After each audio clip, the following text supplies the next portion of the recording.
Hello, parents, families, and friends. It is Mrs. Christ, and we are doing lesson 7 of Module 3.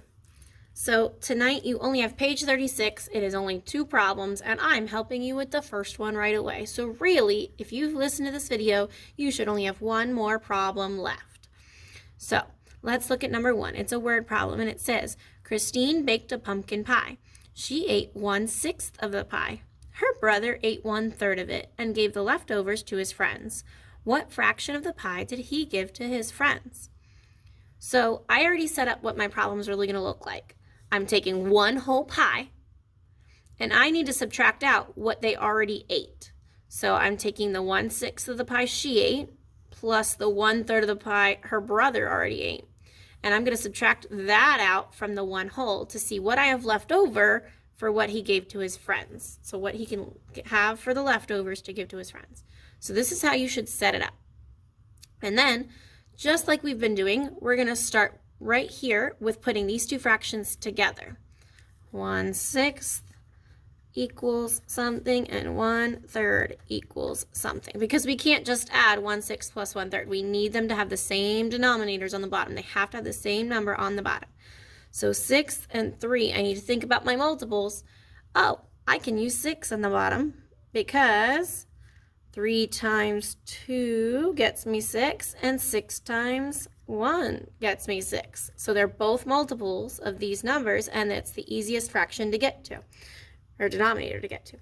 6 times 1 is 6, 1 times 1 is 1. Since you didn't change this, you don't have to change that. So this fraction is actually staying the same. This one, 3 times 2 gets me 6, so 1 times 2 gets me 2/6. Okay, I'm not done. Remember, we were adding these together. So 1/6 plus 2/6, now that's easy peasy, 3/6. Okay, and I can simplify that. 3/6 is really 1/2. 3 is half of 6. Or, in other words, I could think 3 and 6 are both numbers I can divide by 3. So 3 divided by 3 is 1. 6 divided by 3 is 2. So far, they have eaten half of the pie.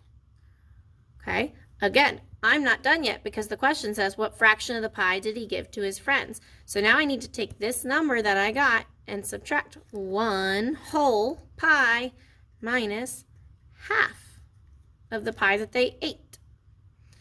Now I'm going to say equals, and you should already know this, 1 whole minus a half is going to equal 1/2.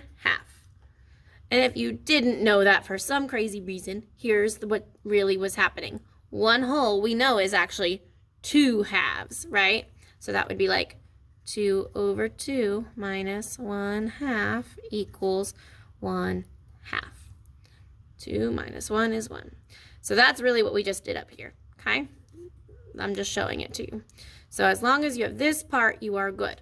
So the answer is 1/2. And we need to write it in a sentence because this question was asked in words, so we need to answer with words. That's what I tell them. It's a word problem, so we need to answer with a sentence. What fraction of the pie did he give to his friends? He gave 1/2 of the pie to his friends. Period. So make sure your sentence has a capital and a period. You have the answer in your sentence, and you are good to go. So for number 2, let's just look at it, and I'll help you set it up. It says, Lang went to the bookstore. He spent 1/3 of his money on a pen and 4/7 of it on books. What fraction of his money did he have left? So really, we don't know how much money total he had, but we're just going to say 1 total amount minus, and he spent this much and he spent this much. So together, 1/3 plus 4/7. So together, he spent an amount, and we need to know what's going to be left over. So that is what you are going to be solving for. And then make sure you write in the end an answer to this question. What fraction of his money did he have left? You could say he had blank. That's where you're going to put your answer, this fraction of money left, period. So, just like we were doing, you'll set it up.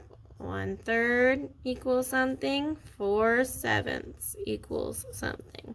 Find your common denominator, figure out these new fractions, add them together, and then take 1/2 minus your new answer, and you will get how much money was left over.